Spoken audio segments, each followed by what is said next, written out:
What's going on, Browns fans? Welcome on into a live Cleveland Browns report. Matthew Peterson here, breaking down all of the latest on the Brownies going into the NFL draft, which is just over a week away. But we did have some very important media press conferences today with Kevin Stefanski and some of the players, and I can't even wrap up my first sentence before Jeremy Stallman, ladies and gentlemen, with a $5 super chat as a little hors d'oeuvre, a little appetizer, if you will. And then we get the filet mignon, wrapped in bacon with all the fixins. And you get the mashed potatoes, extra butter on the side, thanks to Jeremy. Jeremy Stallman, here's to the best chat in the NFL. Cheers to you, Petey. Keep up the great work. Also, I have to say the Browns are starting to figure it out. I feel like we are grabbing great additions to the team. Number 24 on recovery. Best channel. Let's go, Browns. Everyone start spamming Jeremy in the chat. Big time salute to you, Mr. Stallman. Thank you so much yet again for always supporting us. And I sure hope the Browns are figuring it out because they are spending a lot of money. They're spending more money than anyone else is in the NFL in terms of just cash being dished out to its players. And I think they are headed in the right direction. So very excited for what the future holds for the Cleveland Browns. You should be excited too. Jeremy Stallman, yet again. I'm not a big UFC guy, Trace.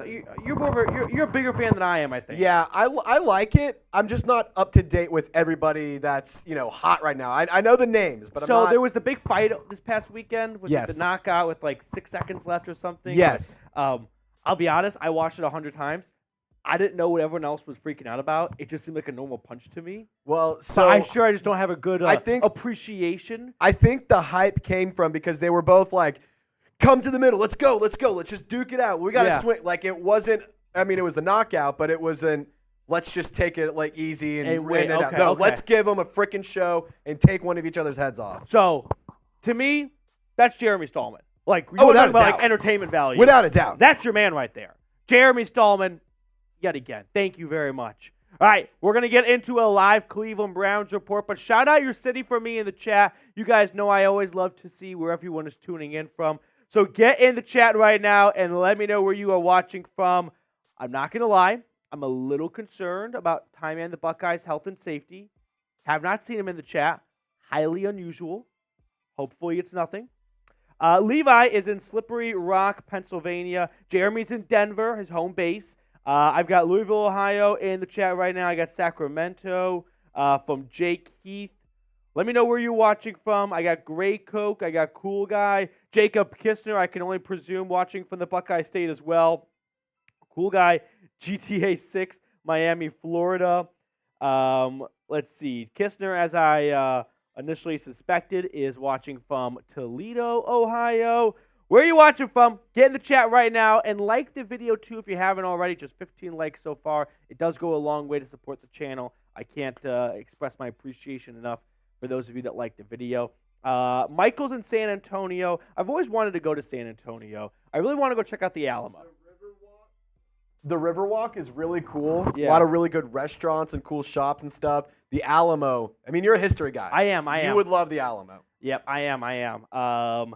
Matthew Hartman is in Chicago, Illinois, watching from the 847. Will's in Orlando. I've got watching from Lake Erie in Cleveland, Ohio. Mike B is in Portland, Oregon. So keep getting those cities in the chat. Also, NFL draft just over a week away. I know this will mark a third straight draft with no first-round pick. You got to go back to 2021 for Greg Newsome, 2022, 2023, and now 2024.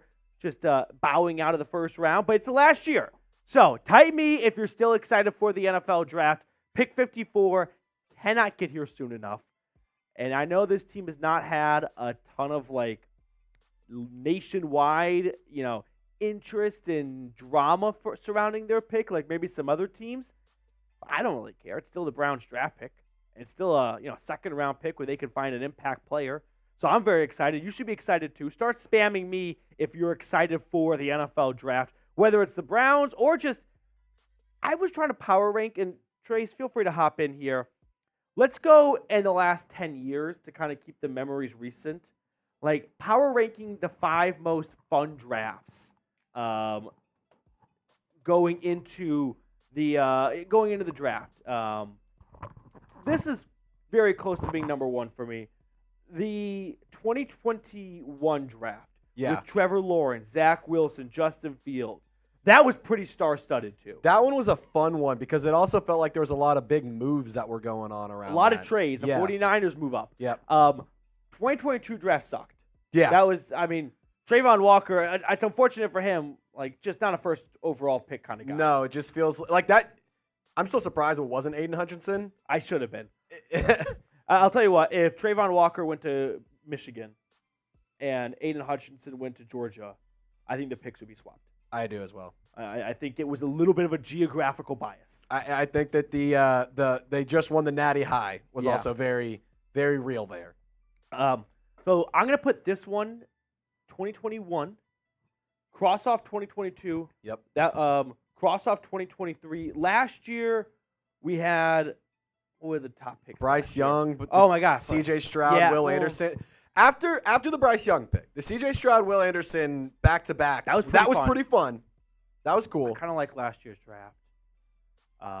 2019 or 2020, we had Joe Burrow. Yep. 2019 was Kyler. 2018 was pretty cool. 2018 was a fun one. Baker, Josh Allen, Lamar. Quarterbacks always lead. Mm-hmm. But that was a pretty fun draft. And Lamar falling all the way to 32. Yeah. That was the crazy This part. draft's up there. I don't know if it's the clear-cut number one.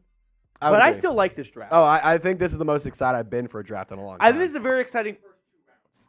Oh, no doubt. I don't know about the rounds 3 through 7 this year. Not a very deep draft class. All right. With that being said, let's kind of get back to our regularly scheduled programming here. Will Deshaun Watson return to form? I'm leaving this one open-ended. I actually am curious to see what the live poll result is, which I asked, who will have a better 2024 season, Deshaun Watson or Nick Chubb? And I think there's a fair argument to make for either one here. 58% of you guys say Deshaun Watson. That's probably a good horse to put your money on because I expect him to be healthier before Nick Chubb. But, if you don't feel like Watson's going to take that big step forward this year, Nick Chubb is prime for comeback player of the year kind of candidate. I'll say that much. I got Jacob Kistner in the chat here. Seen a lot of the usual faces. If you have not partaken in the chat before, make sure to do so. Now, we got a $50 super chat from Mr. Jeremy Stallman for our biggest super chatter of the day. Last week, the biggest super chat went to Tim Green. And what I am doing for, the month of April, so last week and this week before the NFL draft next week, the biggest super chat, the biggest dollar amount, gets to pick a future show topic. So if there is something you want me to discuss and you just want others to, be under the same umbrella of your train of thought, whatever it may be, biggest super chat, and we'll do whatever show topic you want within reason. It's got to be PG-13. We're not going to go off the reservation here, but let me know what show topic you may have. Biggest super chat right now goes to Jeremy Stallman at 50 USD. All right, coming up on today's show, we got a lot of news and rumors to get to. The Browns had some press conferences today. Players spoke to the media. Kevin Stefanski spoke to the media. We're going to react to what those coaches and players said. And then I've got a new 7-round mock draft. I think it's my 4th one of the entire year, which I'm a little proud of myself that it's just 4 because I love mock drafts, don't get me wrong. But I think some people like doing mock drafts just for the sake of picking a different player each time. Maybe I'm old-fashioned. I like mock drafts where they're done with the idea and the intent of what would the team do. And I don't think a lot changes within a week span. But after free agency, things change, right? After the team speaks to the media and some rumors come out about positions they're targeting, that changes stuff. So I've got my 4th mock draft of the offseason. And then that mailbag, #Browns or Super Chat if you want to get on screen for our mailbag at the end of the show. All right, we have 18 likes so far. Can we get to 20 likes to get this plane off the ground? And then we will jump into our first segment today, rounding up all of the news and rumors on your favorite squad. Will Martin says, PD, you keep freezing. Am I free? This is where I need time man in moments like this. Can someone else validify his reports, or am I getting got right now? Okay. Trace thinks I froze for a second. I hope that everything's normal now. I'm at 21 likes, so we got enough to get this show on the road here. But I don't want to get into the segment if it's all working.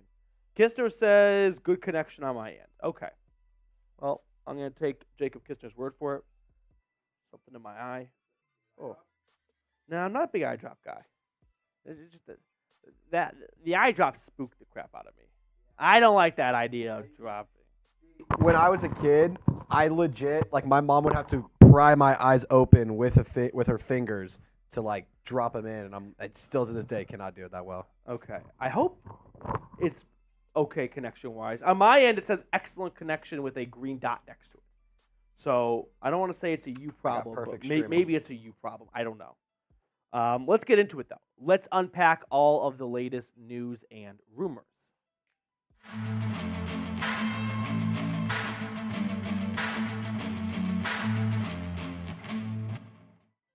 Coming up on today's show, we've got some roster moves made by the Browns I want to share with you all. And then we have some injury updates on Deshaun Watson and Nick Chubb. They spoke to the media, or Watson did, along with other players and Kevin Stefanski. So we'll break down what they shared with us going into the NFL draft, which leads us to some NFL draft rumors I want to get to as well. But really, really quickly, we're 4 subscribers away from 34,000 subs. Come on, 4 subs. I know 4 of you watching have not hit the button. Be a part of history right now. Get yourself in Canton, Ohio for joining the #1 Browns YouTube channel, per my mother. Now, let's get into some Browns roster moves. So, the team announced today that they have signed exclusive rights free agent defensive end Sam Kamara. So, the way exclusive rights free agents work is essentially you have one of 2 options. The team will offer you a contract, you can sign it, or you can just stop playing in the NFL. So, probably a wise decision for Kamara, and for the Browns, they bring back a little bit of depth, plus it's 90-man roster season. There are a lot of guys that are going to get signed and added and whatnot that may not make the roster. Now, they also moved on from Drew Forbes with a failed physical. This was not we need to make space from Sam Kamara. The Browns' current roster size, I went down and counted it by hand, is 74 players. Now, you can't have more than 90 guys on your roster. They are currently slated to have 6 picks in the draft. So if they draft 6 players, they'll go up to 81 guys, which means they'll have room for 9 UDFAs. So just keep an eye on the overall roster size as well. But let's talk about just really quickly what this means for the depth chart. So you can see the offensive line not dramatically impacted by Drew Forbes being removed. And as for the defensive line, Kamara, in my eyes, he slots in behind Isaiah McGuire and Alex Wright as he competes for most likely a practice squad spot. So now that we got the roster moves out of the way, let's get into some of the juicier storylines on today's show, starting with some injury updates. I want to kick things off with Deshaun Watson. We had Kevin Stefanski and Deshaun Watson speak to the media today, and I don't know if we got the same message from both people. So Watson got an update, or Kevin Stefanski gave an update to Deshaun Watson saying Cleveland has a good plan for him and his throwing timeline, but they will not speed things up, meaning with Ken Dorsey, a new offensive coordinator, and a newer offense coming in, it looks like they're not going to rush Deshaun Watson's timeline up so that he can be a part of all the install on the offensive side of things throughout OTAs and minicamp and whatnot. Now, the part about, we're not going to speed up his throwing timeline, I kind of walked away from what Kevin Stefanski thinking, okay, they're being very cautious. And indeed they are, but when Watson spoke to the media, it wasn't exactly the same tune. Watson said he's throwing full speed, no limitations with motion and velocity, said some days he's making 40 throws, some 60, and following doctor's lead. Said the plan is to participate in OTAs late May, early June on some level, but the focus is on training camp. There is definitely a huge emphasis on being cautious with Deshaun Watson and not rushing things. I think if it was up to Watson, he'd be back on the field right now at full speed. But the coaching staff and the medical staff, they are definitely being more on the cautious side for getting Watson back on the field, which why wouldn't they? It's April. We have a long time until September. But I do want to just remind everyone, and somewhat remind myself too, this was a major shoulder injury. And Watson kind of talked about that in his presser today, where he said This is something baseball players kind of undergo every so often, but we don't really see this in football players, where it's a fractured bone in the shoulder. Usually you get sprains in the shoulder, but an actual bone break or a dislocation, like the bone break is not something we have a long history of players dealing with and coming back from in the NFL. So he's a little bit of a trailblazer when it comes to what a timeline could look like. Now, he also mentioned that the doctor he's been working with in LA was shocked that he continued to play for some duration with this bone fracture. Watson admitted himself that he doesn't really know exactly when it happened. It could have been as early as the Cardinals game, could have been in the Ravens game. I kind of perceived it as maybe Watson doing some PR work for himself, like, look how tough I am. I think I might have played through this injury for a week or so, which, I mean, these athletes are always playing through tough stuff, but that kind of made me just chuckle a little bit on the inside. But all in all, I think there were some really positive notes and takeaways from Deshaun Watson's medical update, because this easily could have been something that lingered and did not allow him to throw for much of the offseason. And he got surgery back in November, and fast forward to March, April, and he's throwing 40 to 60 times a day. I'm very, very, very optimistic that he won't just be ready by training camp. Like, he'll be 100% with no limitations whatsoever. And that's really important, because it's another, like, training camp for him with some shakeup in Cleveland, right? His first one, there was a big elephant in the room of incoming suspension. We're going to let Jacoby Brissett be our number one QB. Last offseason, it was, all right, we're ready to roll. You got AVP. This offseason, now you got Ken Dorsey. So he's kind of going back to square one, 3 straight offseasons. And listen, he's a pro. That should not be an excuse for suboptimal play in the regular season. But it's definitely nice to try and get some of those cobwebs shaken out in August compared to September and October. So let me toss this question your way. Will Deshaun Watson return to form?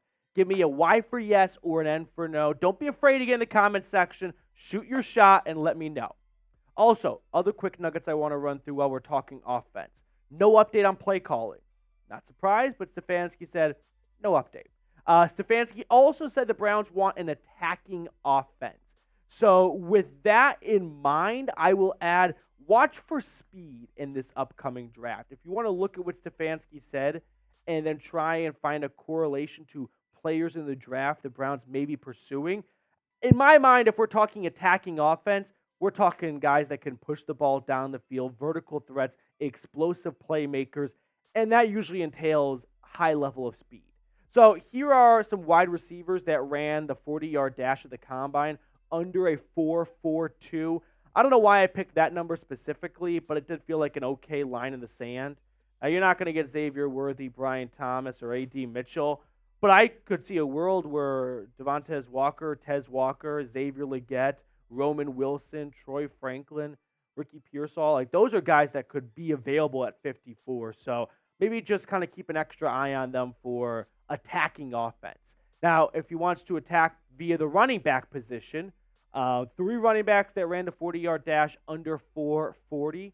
Isaac Guerendo, Jalen Wright, Trey Benson. So these are some of your speed demons in the draft that maybe the Browns are specifically targeting for what they want to do offensively this year, compared to just, hey, we really like this player and we'll see where he fits in our offense.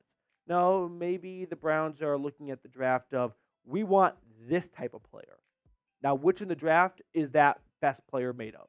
Okay, it's this guy right here. That's our pick. Now, before we get on to the rest of today's show, baseball fans, do you hate foul balls? You know the kind. No matter how hard you scrub them in the shower, they still smell like last week's nacho cheese. Well, ditch the soap and step up to the plate with Mando Whole Body Deodorant. Developed by a doctor, this game-changing formula is safe for your entire body and knocks out odor like a champ. Plus, the Dog Pound can get $5 off a starter pack when you go to shopmando.com with promo code CHAT as well. Mando's starter pack is perfect for new customers. It comes with a solid stick deodorant, cream tube deodorant, 2 free products of your choice like mini body wash and deodorant wipes, plus free shipping. Now, luckily, the Dog Pound can get hooked up with a $5 discount from the starter pack when you go to shopmando.com and use code CHAT. I put all that information in the comments and description of today's video. Shout out to Mando for supporting us here at the Cleveland Browns Report. Go check him out today. All right, moving on to some other injury updates. Nick Chubb, we got a brief update on him. I was hoping for a little bit more. Cameron Justice, who does a great job of covering the team, tweeted out Kevin Stefanski on Nick Chubb's timeline to return from the knee injury.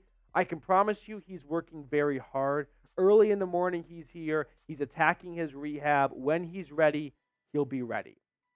I'm not going to lie. I was hoping for a little bit more of a definitive update and maybe a bit more of an optimistic or encouraging update.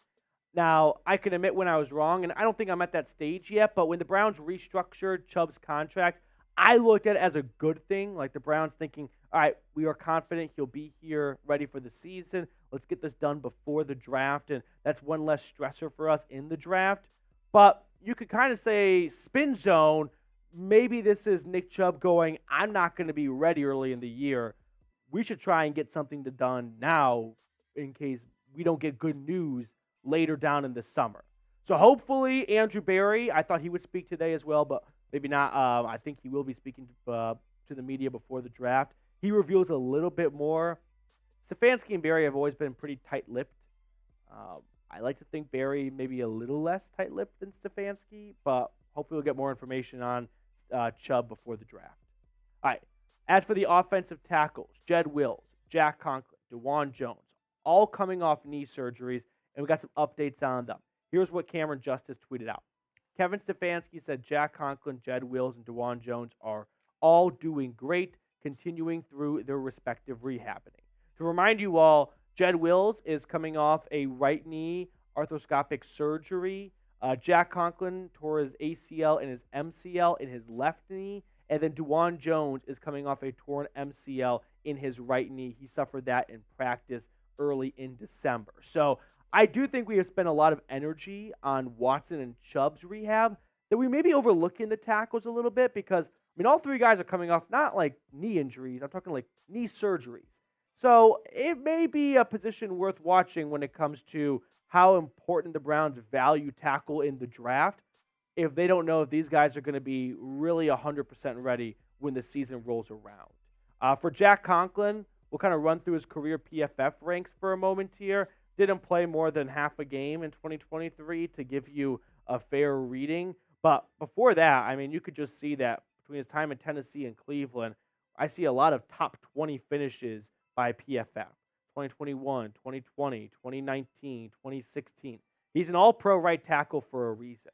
Now, Jed Wills, unfortunately, has not shared the same type of success. Last year, before his season was ended, he was ranking 64th out of 81 qualifying tackles. He's never finished higher than 52 out of 83 qualifying tackles. To me, it seems like Jed Wills' ceiling at left tackle is average. And that's not a horrible thing. It's not a bad thing depending on what you're paying for average. Like, if you can get Jed Wills for a cheap contract, like, the Browns may feel like we could do better, but for what we're paying, maybe this is not a bad value. And this is talking about a future contract, not his current one. So as for DeJuan Jones, to move on to the next player here, he ranks 48th out of 81, or ranked 48th out of 81 in his rookie season, where he was kind of tossed into the fire, replaced Jack Conklin, and it was a sink or swim moment, and I definitely think he swam pretty well. He had an overall grade of 64.7. Coming out of Ohio State, there were a lot of questions surrounding his endurance and whatnot, and whether or not he really kept himself in a good shape or if he was just a monster of a human being. And I would say he silenced a lot of those doubters during last season, but it's really unfortunate he suffered a knee injury as well. So with all three tackles coming off knee surgeries, and the Browns knowing this is a boomer bust season for Deshaun Watson, and how much of a price they paid last year with spotty depth at offensive tackle, which, listen, I don't know many teams that are built to have 4 deep quality offensive tackles. Like, the Browns lost their backup in DeJuan Jones. I'm not going to fault them too much for not having an elite backup after him. But maybe the Browns look at their, big board here and think, if offensive tackle is the best player remaining when we're on the clock, and we got 3 guys coming off knee surgeries, and we want to get good play from our quarterback, maybe investing in another tackle to make sure that he's got a good, healthy offensive line is not a bad option at pick 54. So what position should the Browns draft first? A few months ago, I would have called you crazy if I thought tackle would be the first thing because, this is a team that has too many starting tackles, right? Like Wills, Conklin, Jones. Why would you add another tackle? But there's a lot of really good tackles in this draft class. If they don't think that Wills and Conklin are going to be here guaranteed for 2025 and beyond, you could try and find their replacement in this year's draft, have them sit on the bench and learn the position in the NFL world a little bit. Plus, they may be called on a little bit earlier on in the season until all 3 starting tackles or 2 out of the 3 starting tackles are healthy enough to play. All right, 4th injury update, DTR. I wouldn't say I forgot about this. He suffered that hip injury at the end of the season, got put on IR, and at that point, everyone was just so focused on Joe Flacco. Like, there wasn't a lot of eyes on DTR, but Stefanski said to the media today that he's still rehabbing, and when the doctors give him the clear light to come back and practice, he'll be back on the field. But, DTR's injury was clearly a little bit more serious than maybe what we thought it was, given that it's April now and he's still working back from something he suffered in December of last season. So just some updates on the quarterback room. All right, other nuggets that came out of the press conferences today. They asked the Browns players and Kevin Stefanski about the weight room construction. Remember, the Browns' weight room was moved inside their indoor facility, which already isn't like a full-size field. It's kind of like a 3/4 field, and they put the weight room in one of the end zones. It was really cramped. The players didn't like it at all. That reflected in the NFLPA report cards, and they are constructing a new one now. And Stefanski joked, like, it's under construction right outside my office, so I hear it every single day. But the players seem pretty pumped up about it, so hopefully that gets done soon. There was also a big emphasis on special teams. I think Stefanski kind of hit the nail on the head when he talked about this new rule in the kick return game and how no one's really 100% prepared for it, and everyone's going to be adapting and learning on the fly a little bit. And I'm a lot more comfortable with Bubba Ventrone being the special teams coordinator during this process, where I think it's a major element that some teams can capitalize on if other teams are not putting enough research into the best way to take advantage of the new kick return rule. And I think the Browns are going to be at the forefront of being on top of this. Now, the Greg Newsome trade rumors were brought up. They asked Denzel Ward about that. He's like, well, Greg's here right now, so I don't know what to tell you guys. This is the business side of things here, but we sure hope he stays. Denzel Ward thinks this Browns secondary is the best secondary in the NFL, and they all come off a pretty strong season, like Denzel Ward, another season with at least 2 interceptions. Martin Emerson, a career year in his young career with 59 tackles, 14 pass breakups, 4 interceptions. And then Greg Newsome also having a really strong season as well, coming with interceptions to go with it. So there are some really exciting things about this Browns secondary that, sure, did not show up during the playoffs, and that's a big-time bummer. And Denzel Ward said that they are ready to kind of avenge that playoff loss. So what's your confidence level in the Browns secondary? Scale it 1 to 10 for me. I think it's a really good secondary, and it's unfortunate that they were just ghosts during the playoff game, but I'm not going to write them off because of one bad performance in January.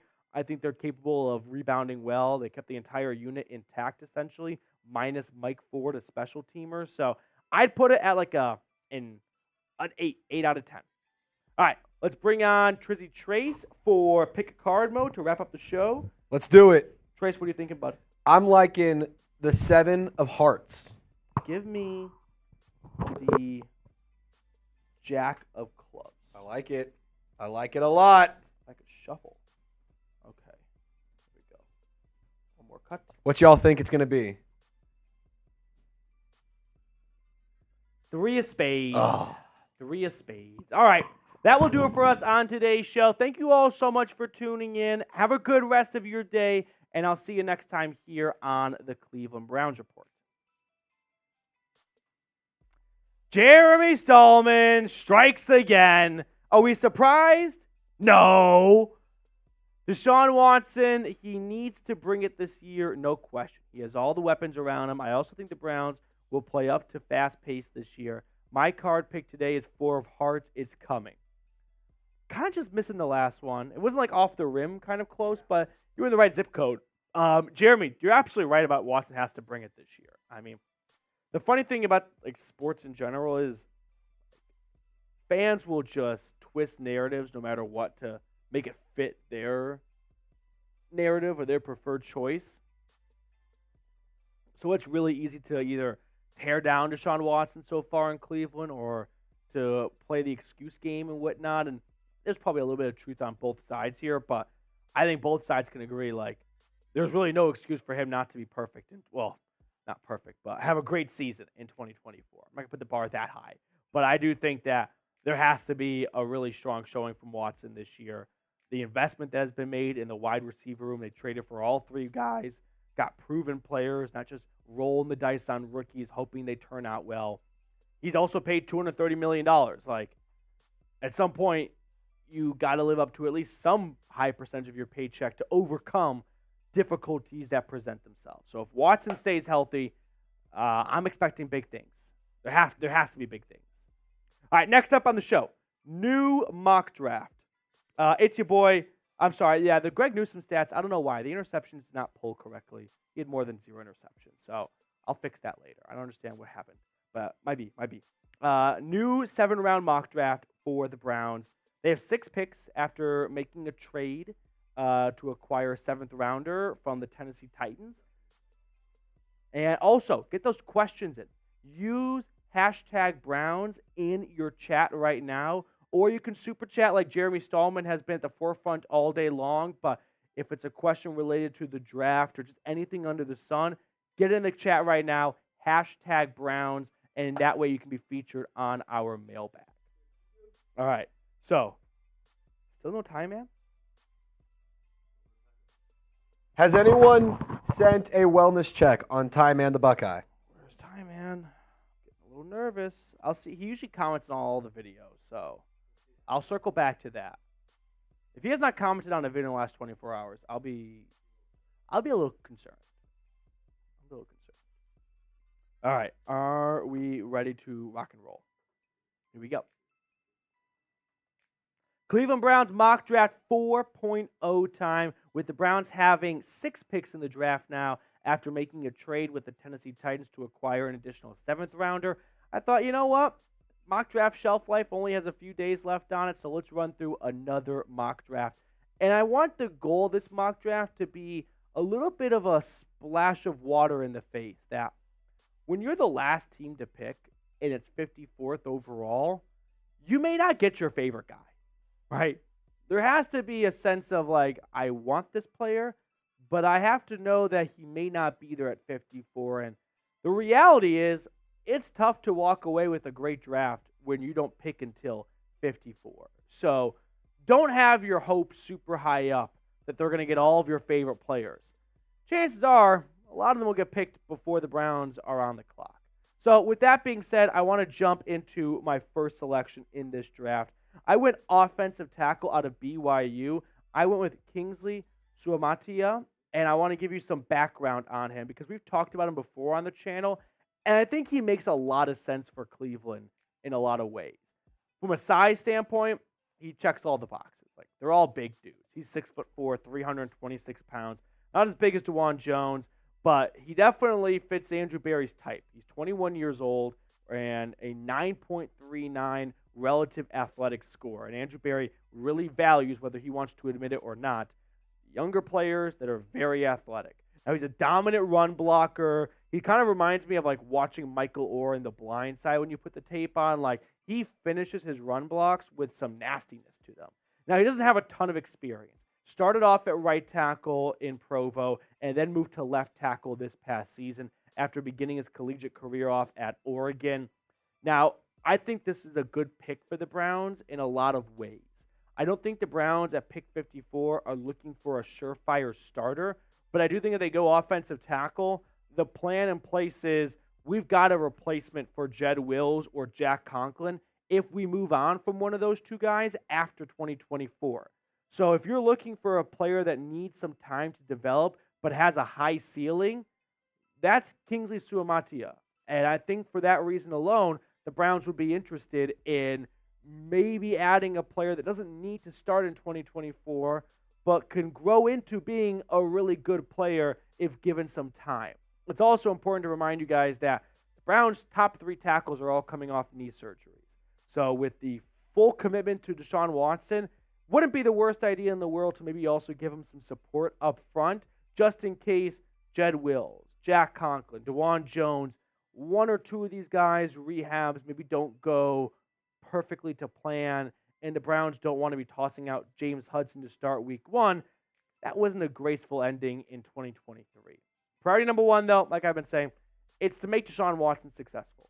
So you can do that in a handful of ways on offense. Wide receiver, running back, offensive line. And for me, I think it's going to come down to one of those 3, the best player available, because that's kind of been the trend for Andrew Berry. I don't think he's going to reach on a running back at 54, and I think he's confident in the wide receivers he has traded for or drafted. That is a completely built room by Andrew Berry. So now I look at the offensive line with 3 guys coming off knee surgeries, and the Browns not having a huge need to begin with in this draft to satisfy. They may be thinking to next year and finding a replacement for a potential departure of Wills or Conklin. Fast forward to round number 3, pick 85. I go wide receiver out of Western Kentucky, Malachi Corley. Remember when I opened up the draft of this video and I said you don't always get your favorite players? This was a player that I just can't seem to move past. I don't think the Browns force running back no matter what. And I know that through the first 2 picks of the draft, you'd probably have a decent expectation one of those is spent on a running back. And listen, I'm there with you, and this is a draft that kind of goes to show not everything's always going to go perfectly to plan. But when you look at the running back rankings, just use this as a reference point. Like, there's a good chance that Jonathan Brooks and Jalen Wright and Trey Benson are taken between 1 and 84. And if that's the case, the Browns have to ask themselves, do we want to take a running back at 85 just purely based off need, no matter who we have graded higher? Or do we want to go with the more best player available approach? History says the Browns will do the latter. And that's what I did here with Malachi Corley.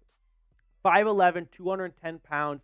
He's the Yak King, yards after catch. Conference USA, 9.2 yards after the catch over the last 2 seasons. Now, the con is, and we've talked about him before on the channel, but if you're just kind of catching up on the draft nuggets and whatnot, he doesn't have an extensive route tree. 75% of his receptions came within 10 yards of the line of scrimmage. So the cliche is he's a one-trick pony, but man, does he do that one trick well. And I think that one trick, yards after the catch, is missing from this Browns wide receiver room. That's never been Amari Cooper's specialty. Jerry Jeudy's good at it. He's got some explosiveness to his game. That's why he was so dominant at Alabama. But I think Corley could bring a new flavor to this wide receiver room. And if you don't believe me, by the way, I think you might be shocked to see Malachi Corley's yards after the catch compared to some of the top wide receivers in this draft. Not to say that this is the only way to evaluate players, but he's doing more damage with the football in his hands than Malik Neighbors and Rome Odunze are. Now, it surely helps Corley when you catch the ball within 5 yards compared to catching it 30 to 40 yards down the field and you don't have as much grass to run through. But Corley definitely, he's tough to bring down. And maybe that's a product of playing in Conference USA, but I'm not going to be prejudiced against different conferences. We see good football players come from all over the country and all sorts of teams and colleges and conferences. And I think Corley can be a good football player in the NFL. I don't think he's going to go rounds 1 or 2. Definitely not 1. I don't think he's going to go 2 like some people think he will. I think he could fall to 3. I think the Browns could look at the RAS score, which sure isn't filled with a lot of green, but when you get to pick 85, a lot of the best athletes are gone. That's why they go earlier in the draft. But he still has an RAS score of 7.75, and the cutoff line for Andrew Berry a lot of the time has been 7, so he's north of that, and I'm just kind of zeroed in on Corley to Cleveland. And very well could be wrong on this, but to me, it just makes a lot of sense for the Browns to go after a receiver that fits what they're looking for offensively. Kevin Stefanski, he spoke to the media earlier this week, and he said, we're looking for to attack on offense. And maybe that results in drafting players that fit the puzzle pieces we still have to plug in. And right now, the last puzzle piece in this wide receiver room is a Yak King. Now, who is your top draft target? I really like Jalen Wright out of Tennessee. Unfortunately, he had already gone by pick 85, and I'm just not going to force a running back pick just for the sake of taking a running back when I think Malachi Corley is going to be better than some of the running backs in this draft class. Moving on to round number 5, no fourth rounder for Cleveland. Remember, I go linebacker now out of Kentucky, Trevin Wallace. Now, I wish I could have gotten Edgerrin Cooper earlier, but unfortunately he was picked by 54, and we got a brace for that. So instead, I waited for Wallace in the early stages of day 3. 6'1", 227 pounds, 4.51 40-yard dash. He was a 2-year starter in Lexington. Now, the pro I have for him is great physical traits and production. He did a lot of good things at Kentucky, and he's an awesome physical specimen. The con is he's got a very raw product to his game, and a team's going to need to really coach him up because he tends to be more of a reactionary linebacker than an instinctive linebacker. And that position requires great instincts. And so when you look at his athletic testing, he definitely fits the mold of a kind of player Andrew Berry looks for. But he needs some coaching, and he definitely needs some polishing. And I wonder who would be a good man for that job. Oh, I don't know. What about Jim Schwartz? What about Mike Vrabel? 2 defensive coaches on this team. Give him Wallace, one of the best athletes at linebacker in this class. I think they could round out some of the rough edges. Don't you agree? And I think Wallace, at least initially, when it comes to the linebacker room, he may not be a guy that's going to initially contend with Devin Bush for a starting spot, because that's kind of the only one up for grabs-ish. But he's going to provide a big spark on special teams.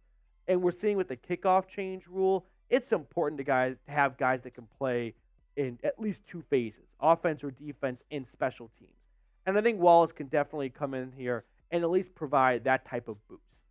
Now, before we get on to the rest of my mock draft, quick shout out to our sponsor today, Prize Picks. That is daily fantasy made easy, where all you have to do is pick 2 to 6 players and then choose more or less on their projected stats. Now, if you're a little confused on what that means in English, Prize Picks has an awesome deal where all you've got to do is just log on, pick some of your favorite players, and then choose more or less. Let me simplify it even further.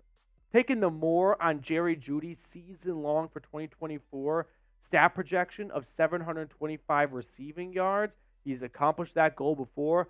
No reason why he can't do it in Cleveland. I like the more on Myles Garrett at 13.75 sacks.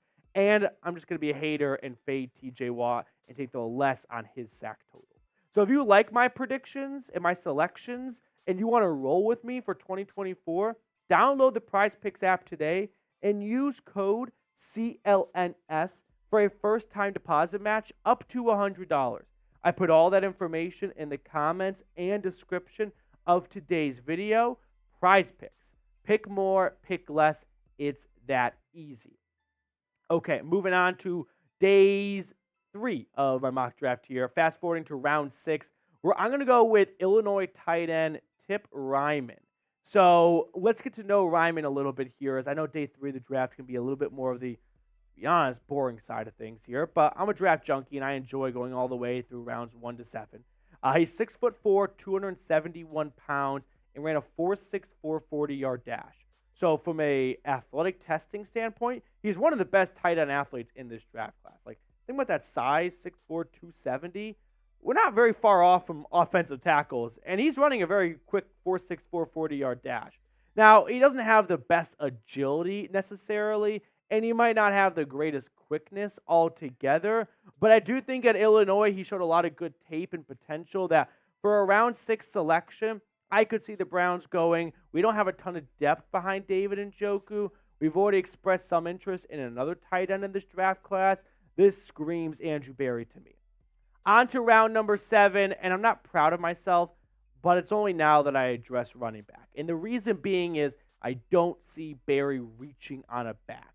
And the way this mock draft unfolded and the way the NFL draft may unfold, there may not be the perfect running back waiting for the Browns in rounds 3 or 5.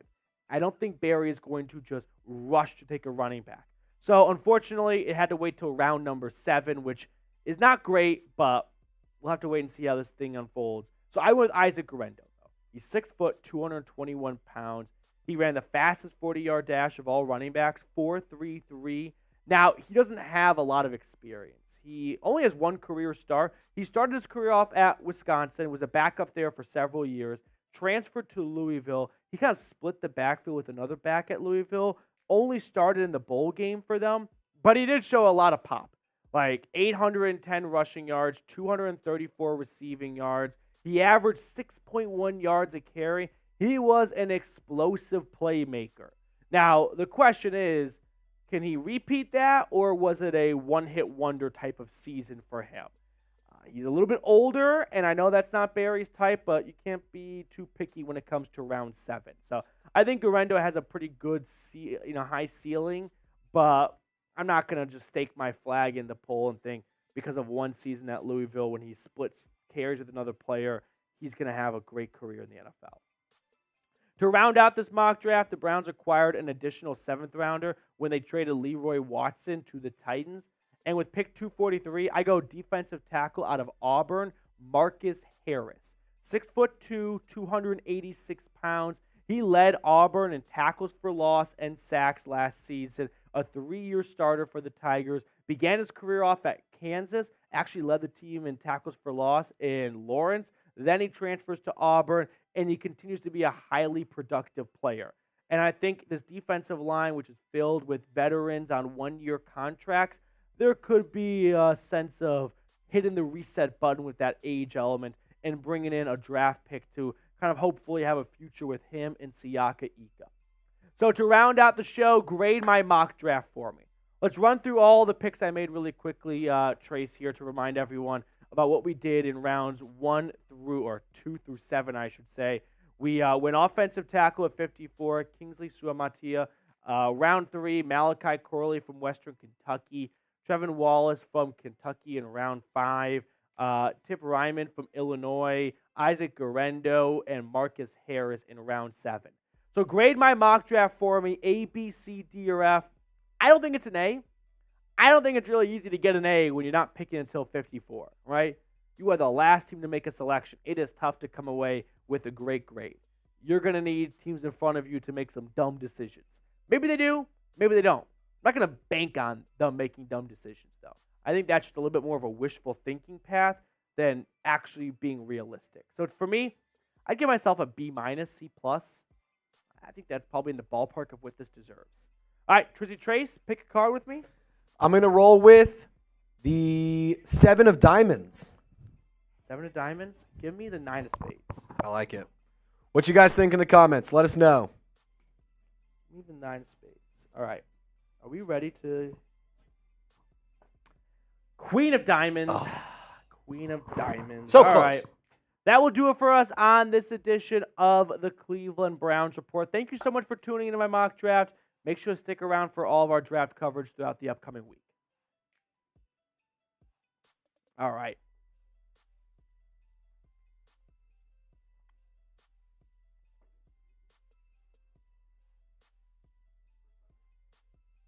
We got a super chat. Ooh, first time super chat from Loose with Jay. This poll is unfair. Deshaun Watson has nowhere to go but up. You could go down. He could have 0 yards. Yeah. No, you could definitely, let's not act like Deshaun Watson is incapable of playing worse than he did last year. There were some good games. There were some bad games. But, I'm not going to act like it's impossible for Watson. He could also just stay the same level. There are other directions, I would say. I do appreciate the super chat, but respectfully, I'm going to disagree with this idea that he can only go up from here. I don't think he's hit rock bottom. Rock bottom would be where, what's a quarterback who's at rock bottom? Ryan Tannehill is at rock bottom. Like, if you told Titans fans Carson Wentz, if you told fans of those teams and that player like 2-3 years ago, you can only go up. Oh, I disagree. You could go down. big time. Yeah. All right, Mailbag is next up on our schedule. So get those questions in. Trey says we need a few more. So hashtag Browns right now. Or if you want to guarantee a spot on screen, you're more than welcome to Super Chat. Always appreciate those of you that Super Chat. For the Super Chats we've gotten already, the ones that aren't questions, which I don't really think any of them are, we'll kind of put those towards the end of the mailbag to prioritize the hard questions. Okay. Lil Beam, I always know, gets questions in. No Joshua Miller today either. I'm a little nervous about my my ducklings. Your ducklings have waddled away. I'm a big fan of Find My Friends. And I love before going to bed each night, just like we call it checking in on my ducklings. Yeah, just make sure everyone's home and everyone's safe. home and safe. Yeah. And if someone's traveling, like, I'm a little curious. Yeah, just make sure they got to the destination. How far away are they? My friends think I'm a bit of a creeper, though. One of my friends was, like, in Florida for 2 weeks. And I just texted him, like, hey, did you fucking move? Like, what are you doing? And he's like, no, I'm just hanging out. I'm like, all right. Nice. Next time, let me know. Yeah. Well, I need to know these things. I need to know exactly. You know I'm keeping track. Yeah. We got Jason Reunion. If he's available, it's Mike Hall or bust at 54. Jason, he will be available at 54. I don't think it's a bust if you pass on him, though. Gonna pump the brakes on that element. Lil Beam, like I said, getting questions in. I'm gonna call on 2 people in the chat right now to ask a question. I want to see Jake Heath ask a question, and I want to see Christopher Stofira ask a question. I'm gonna call 2 of you out by name right now. Just get a little fire going. Just kind of feel like, ooh, got called out a little bit. Put up or shut up time. Let's see it. Let's see it, boys and girls. All right. Mailbag next, though. Is there some breaking news going on? Jeremy. Trace is getting Twitter fights. All right. Christopher Stofira, you're like halfway there, dude. Just don't put a space between the hashtag and the Browns. Have to put them next to one another. That way the software can find it and pull it and put it on screen. Just copy and paste your previous message and delete the space at the beginning.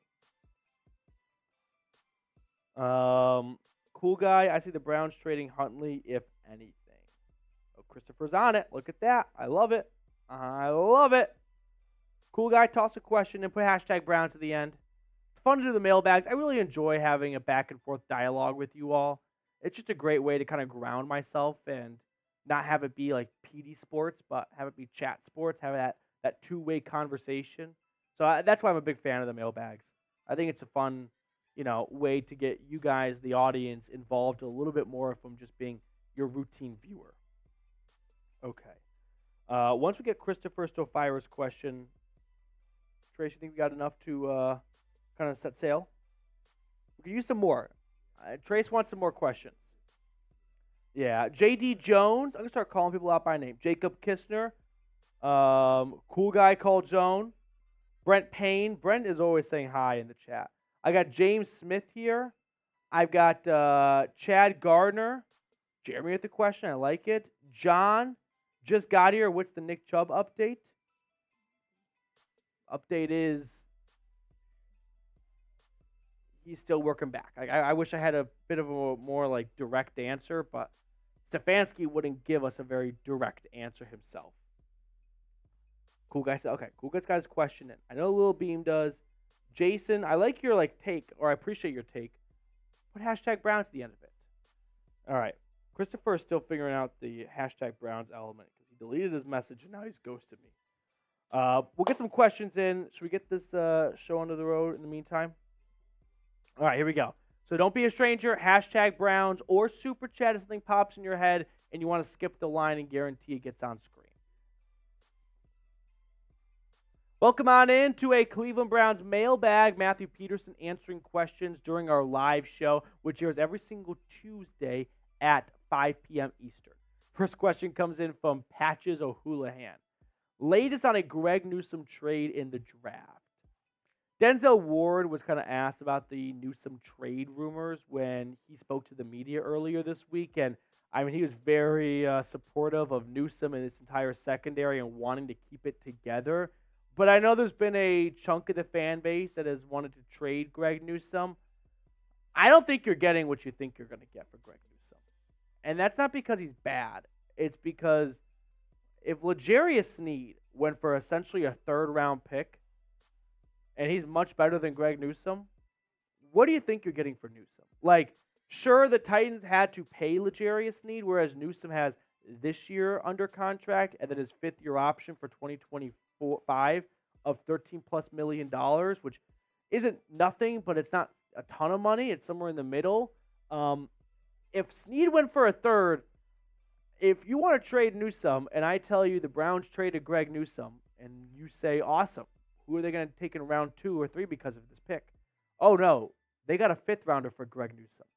You're probably rethinking whether or not you wanted to trade Newsome. I just think for a team that is all in for 2024 to trade away a cornerstone piece, which is cornerback, at a spot where you've had injury history with Denzel Ward, you are asking for trouble.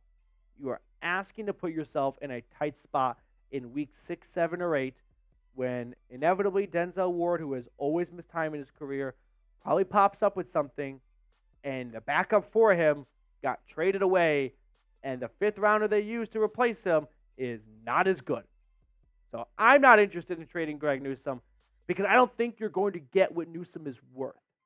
And I don't think you're going to find a better replacement in rounds 4 or 5 what you get in a Greg Newsome trade. So for that reason, I'm out, Sharks.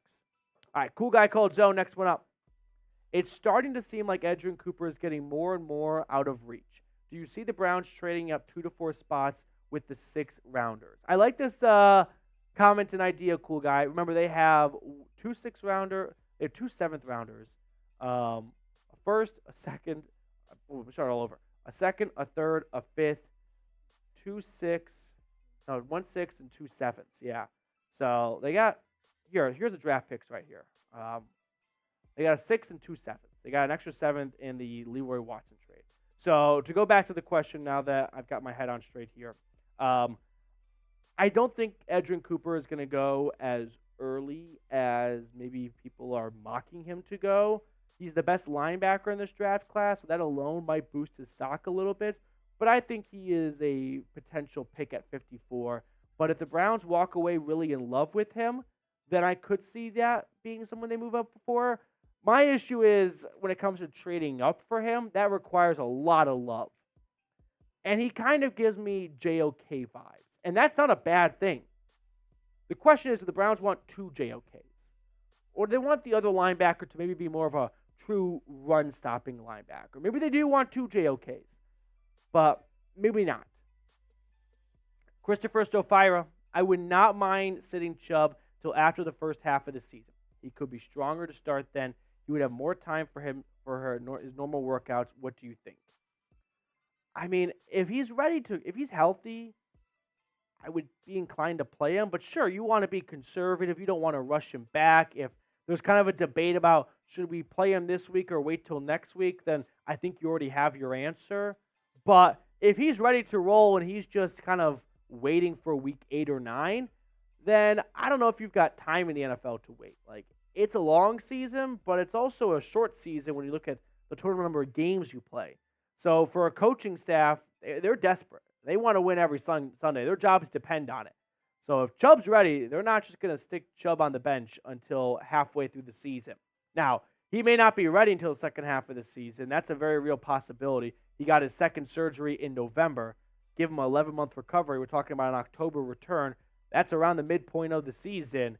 But I would say Chubb should play when Chubb is ready. Whenever that day is, that should be the time he comes. All right. That sounded really weird. He comes back. Oh, boy. All right. Really quickly, I do want to share with you guys some awesome information about our sponsor today, which is Mando. Baseball fans watching, do you hate foul balls? You know the kind. No matter how hard you scrub them in the shower, they still smell like last week's nacho cheese. Well, ditch the soap and step up to the plate with Mando Whole Body Deodorant. Developed by a doctor, this game-changing formula is safe for your entire body and knocks out the odor like a champ. New customers, by the way, can get $5 off their starter pack when you go to shopmando.com and use code CHAT. I walk to work when the weather gets nice, and I don't want to be the smelly guy in the office. So with Mando just waiting for me at my desk, I'm ready to refresh after my nice 25-minute stroll in. So luckily, I've got a discount code to help out the Dog Pound. Like I said, you can get $5 off for all new customers from the starter pack with the exclusive code CHAT. That equates to over 40% off your starter pack when you use code CHAT at shopmando.com. I put all that information in the comments and description of today's video. Lil Beam, next one up. Trade proposal. Browns get DTR and pick 243. Browns get pick 180. Browns use that pick to draft Joe Milton. Got no complaints on my end from drafting Joe Milton. This is somewhat related to what you suggest here. What if the Patriots trade for like Jack Conklin? Right? With AVP in New England and that offensive line is quite spotty. What if that's a trade New England pursues? But I don't know if AVP had that strong of a connection with DTR where he wants to bring him over to New England. But I don't mind this trade at all. I mean, I don't know if you're going to get pick 180 with DTR and two. Actually, I bet you probably could. So, yeah, Lil Beam, I think you put together a really good trade here. I'm in. Jeremy Stallman, I think we should trade DTR for a third round. I think we could get that out of him. Whenever it comes to trading a player, try to ask yourself if that player with their current contract situation was tossed into this year's draft, where would they go? I'll tell you quarterbacks that I know would go before DTR. Caleb Williams, Drake May, Jaden Daniels, J.J. McCarthy, Michael Penix, and Bo Nix. I'm very confident those 6 guys would all go before Dorian Thompson-Robinson. He could be the 7th quarterback taken.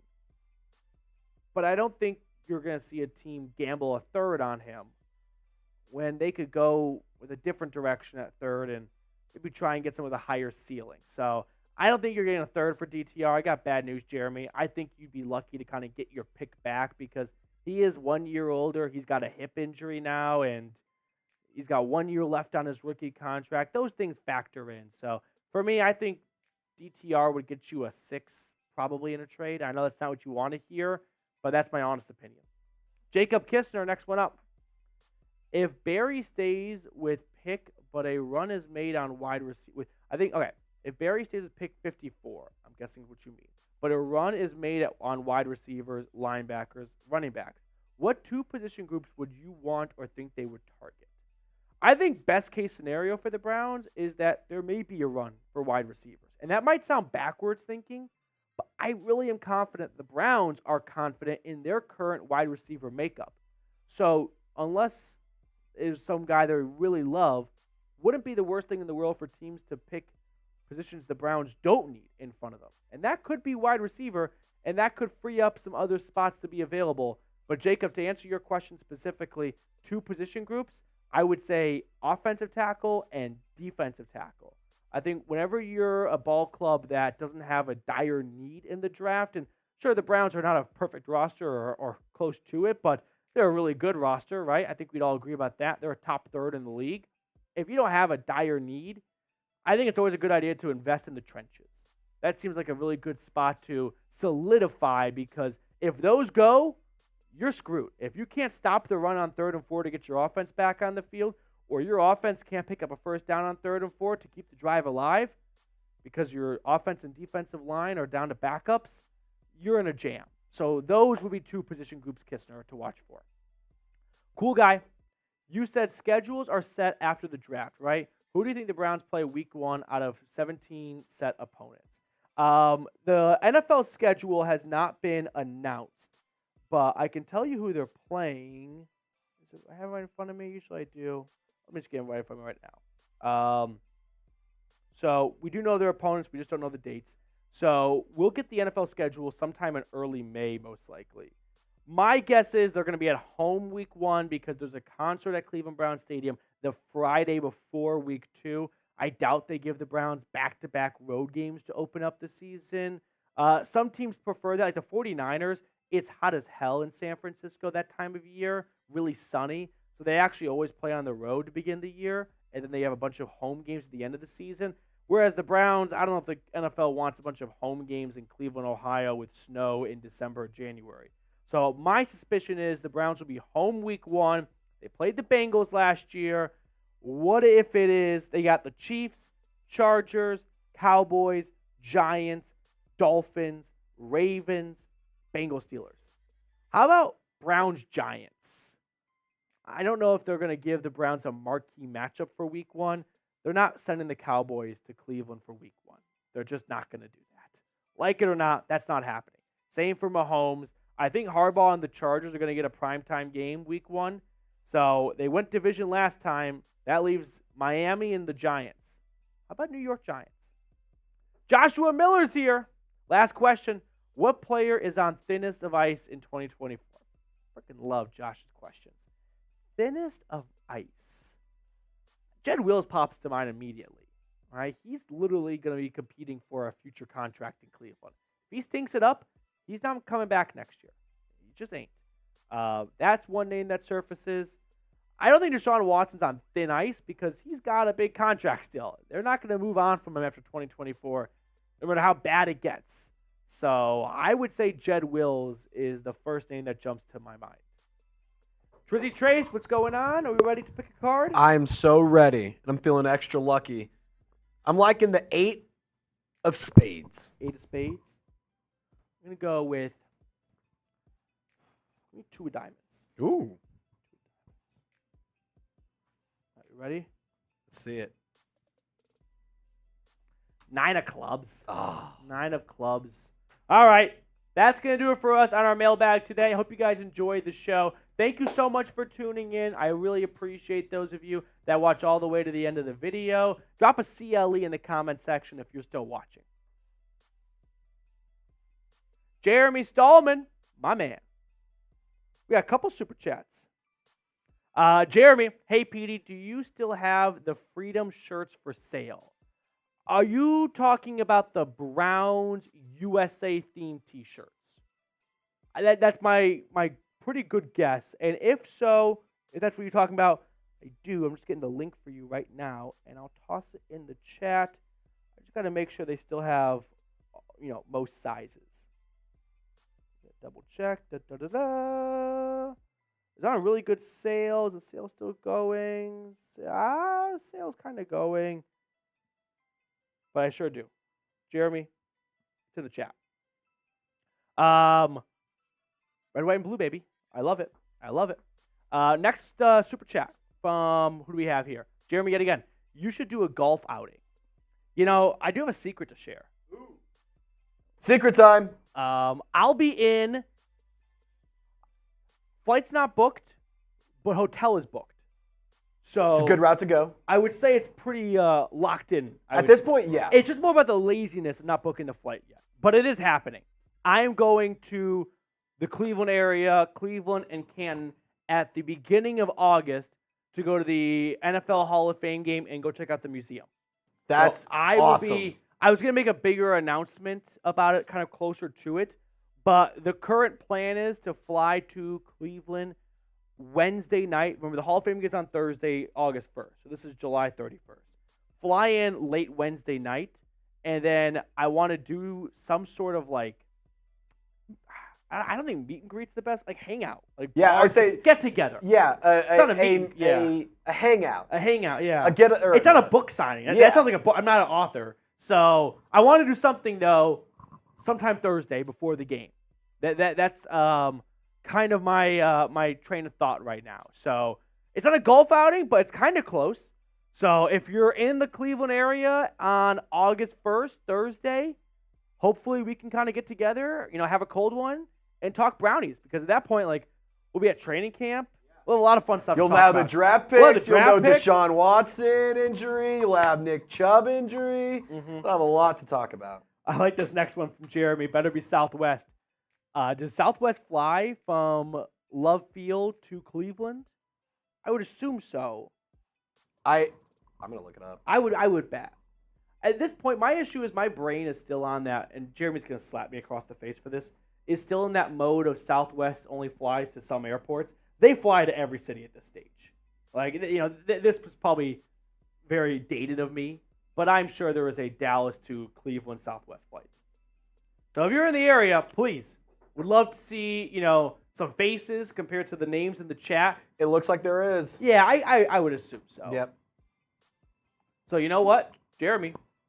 Does Jeremy Stallman work for Southwest? He sure does. So, Could you imagine if he's on that flight? That'd actually be so cool. Jeremy, so here's the train. My little brother's girlfriend's dad is also a pilot at Southwest. Oh, that's pretty cool. Yeah. That's very cool. So we got some ties to Southwest as well. Josh, wearing my York jersey. Josh, did you see the tweet I tagged you in? Maybe you actually liked it and I missed your reply to it. But Cade York is wearing a different number than he initially wore with the Browns. And Josh, got a custom jersey because they didn't sell them at the team store. Oh, no. This was 2 years ago now. And then, of course, the Browns move on from Cade York, and it's like, oh, that sucks. Then they bring it back, and it's like the jersey's back in. Now he's number 30, he's number 36. Ah. Mm-hmm. What was his original number? 3. So you could duct tape a 6. Dude, that is the most ratchet thing. It is ratchet. I can't do the duct tape. It is ratchet. But how many times are you going to buy a kicker jersey? I know. Cool guy. Jeremy wants to know the pilot's name. It is Jim Davis, the most generic name you can have. And what's the connection again? My little brother's girlfriend's dad. Congrats. Yes. That's pretty cool. Yeah, so that's a pretty fun one. Yeah. Okay. Cool guy saying, "Hey PD, quick fire standings for the AFC North." Last year my standing predictions were Ravens, Browns, Bengals, Steelers. And I almost went 4 for 4. It was Ravens, Browns, Steelers, Bengals. This year, I still think the Ravens are going to hold on to the top spot. I know you want me to say Browns first, but I always kind of wrestle with these standing predictions questions because I want to get everyone super pumped up and just be a homer. But I like being right. You like being right. And I think the Ravens are going to win the AFC North again. Although, yeah. Make sure. Would that be their third straight? No one's done it 3 in a row. Okay, I'll go Ravens, Browns, Bengals, Steelers. Same as last year. You know what? I'm going to toss out a pretty hot take right here. Are the Bengals not as great as we think they are? Because there is some serious history to Joe Burrow's injuries. I was going to say that. We're approaching... Is this a pattern? And if so, this could be a problem. We're approaching injury-prone status for Joe Burrow. And I'll also add, if there was a franchise that really had to maximize on the rookie contracts, it is the Bengals. They make their players walk across the street to a practice facility. They don't have an indoor practice facility. They just simply do not have the money, the cash, actual dollar bills to pay their players. When you give out a guaranteed contract, the ownership has to have that cash on hand in case that guy goes bankrupt. He can still pay out the salaries. Yeah. Not everyone has $100 million in cash. You may own the Bengals, but that doesn't mean you have $100 million in cash liquid to spend. That means you would if you sold the Bengals. Yeah. And they're going to be, they've actually been bigger spenders than I initially thought the last few off seasons, but that's mostly because of Joe Burrow's contract. They're going to pay Jamar Chase soon, and then they're going to be in a pickle. Well, we're already seeing the effects of that with T. Higgins. Yeah. Because he's wanting to trade. I think they're going to just keep Higgins hostage because they know that this is really this is the last year of the band being together because they're not going to be able to pay Higgins. They just simply are going to tell they don't even have a GM. They're going to figure out we just got to find a replacement for T. Higgins. So that's going to do it for us on today's show. If we get another super chat, we can keep the show going. But if not, I know Trace has some other stuff to get to before we get on out of here this Tuesday afternoon. Girlfriend is out of town, which means I got to go pick up my doggy Cruz from school. Which also means World War II in color. Yeah, I'm going to watch so much. I'm going to watch World War II in color all week. I've been watching Shogun. That's on Hulu. It's about like 16th century, 17th century Japan, like feudal wars between like the samurais and whatnot. That's cool. It is cool. It's 90% in Japanese, so it is a show that you have to actually like watch. Is it a? Would you say it's like a Japanese Hatfield and McCoys? A little bit. A little bit. A little bit. There's some family, not family, but like different like provinces battles. Gotcha. And whatnot. Gotcha. It basically, I'm doing a free promo for them right now, but it's like this British merchant guy kind of shipwrecks in Japan. Interesting. And the best part of the show is like, not to go into dark Japanese history, but we were all familiar with Japanese like seppuku, like the suicide. Mm-hmm. He sees his first one over like the smallest thing, and he's like, "What the fuck? Like, we didn't have to do that." I might need to check this one out. He came back to like his house, and he's like, "Where is Yoshido?" And they're like, "He's dead." And they're like, "Why?" And like, "You killed him." Like, what? Yeah. Why did you? Might need to give this one a watch. Yeah. Tie Man! Whoa! Thank you! He's alive! Oh! Tie Man! Goodness! Jesus. You scared us, man! Oh, Jeremy says he knows your pilot. Wait, what? Jeremy, no way. I'm about to text Jim right now. I'm about to text him right now. You have I do. They've been around for about 6 years now. Okay. My brother and his daughter have been dating since freshman year of high school. Okay, I thought this was like a college girlfriend. No, this is a long-term girlfriend. Tie Man, what did you miss? You know what? Here's the great news. It's all recorded. So you're going to have to rewatch the whole show, Tie Man. I was genuinely concerned about your safety. I thought I was going to have one of those moments. You kind of see this on Reddit every so often where like friends make friends on like online gaming. And then they get concerned because they haven't seen that guy online. Yeah, they haven't been playing. And it turns into this like story of like they contact the local police and that guy's been like injured in his home and they saved his life. Yeah. I thought we were close to that happening. We were about to send a wellness check on you, Ty Man. Yeah. Okay. That will do it for us. I'm going to report back to Jeremy next week. Yeah. I'm trying to think, do I have a trivia? I have trivia tonight. It's a pretty good trivia game. I was for the trivia league I play in. It's like a Zoom trivia league. No big deal. I made the All-Star game. And there's like 4 different categories, and my expertises are like NFL, history, and geography. And they didn't have anyone that does history or geography. So they put me in that, but NFL would have been my preference. And I would have gotten every NFL question right.